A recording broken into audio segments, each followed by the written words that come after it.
వికసిత్ భారత్ లక్ష్యం చేరుకోవాలంటే real estate రంగానికి గట్టి మేలు తలపెట్టాలి. రియల్ ఎస్టేట్ కు ఊతమివ్వాలనుకుంటే అది కంపెనీలకే పరిమితం కాకూడదు. కామన్ మ్యాన్ కి కూడా ఆ లాభాలు అందాలి. అందుకే రియల్ ఎస్టేట్ రంగం బడ్జెట్ కోసం ఆశగా ఎదురుచూస్తోంది.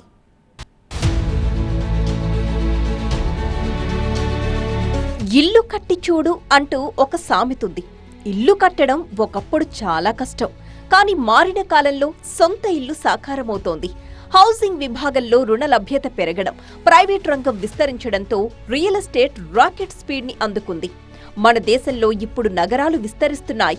ఈ నగరాలను గ్రోత్ ఇంజన్స్ అంటున్నాం. మహానగరాల బాటలోని 2, 3 శ్రేణి నగరాలు కూడా ఊపందుకుంటున్నాయి.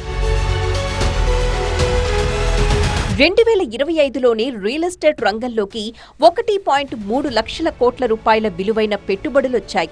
ఇదే సంవత్సరంలో 82.6 మిలియన్ స్క్వేర్ ఫీట్ల విస్తీర్ణంలో ఉన్న ఆఫీస్ స్పేస్ కి లీజుకిచ్చేశారు. ఇందులో గ్లోబల్ క్యాపబిలిటీ సెంటర్ల వాటా 35 నుంచి 40%. మిడిల్ క్లాస్ ప్రజల జీవన ప్రమాణాలు మెరుగుపడుతున్న కొద్దీ రియల్ ఎస్టేట్ రంగం కూడా విస్తరిస్తోంది. ఈ రంగంలో పారదర్శకత పెంచేందుకు రెరా చట్టం, జీఎస్టీ వంటి సంస్కరణలు వచ్చాయి. అయితే అందుబాటు ధరల్లో ఇళ్ల విషయంలో ప్రభుత్వం ఫోకస్ పెంచింది. మెట్రో నగరాల్లో 645 స్క్వేర్ ఫీట్ వరకు, నాన్ మెట్రో నగరాల్లో 968 స్క్వేర్ ఫీట్ వరకు అఫోర్డబుల్ హౌసింగ్ కిందకొస్తాయన్నమాట. అయితే ఈ ఇళ్ల ధరలు 45 లక్షల రూపాయల లోపే ఉండాలి. అప్పుడే ఆ ఇళ్లు కొన్నవారికి సబ్సిడీలు, ట్యాక్స్ మినహాయింపులు వర్తిస్తాయి.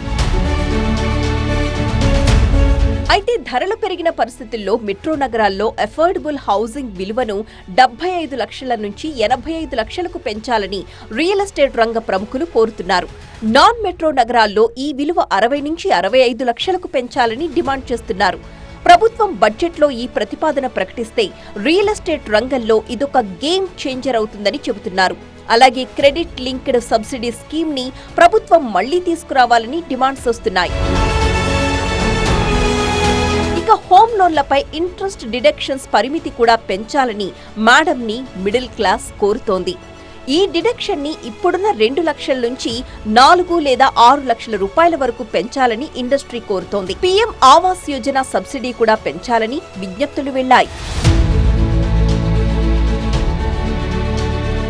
రియల్ ఎస్టేట్ రంగంలో గృహ వినియోగానికి సంబంధించిన ప్రాజెక్టులకు అనుమతులు రావడంలో ఆలస్యం జరుగుతోందని రియల్ ఎస్టేట్ ఇండస్ట్రీ నిపుణులు చెబుతున్నారు. అందుకే రియాల్టీ ప్రాజెక్టులకు సింగిల్ విండో విస్తరిస్తున్న వేళ, మన దేశం ఆధునికతను సంతరించుకుంటున్న వేళ, భవనాల సంఖ్య పెరిగి ఆకాశ హర్మ్యాలు విస్తరించాలంటే, సామాన్యుడికి అందుబాటు ధరల్లో సొంతింటి కల సాకారం కావాలంటే రియల్ ఎస్టేట్ రంగానికి ధమాకా నిర్ణయాలు బడ్జెట్లో ప్రకటించాలి.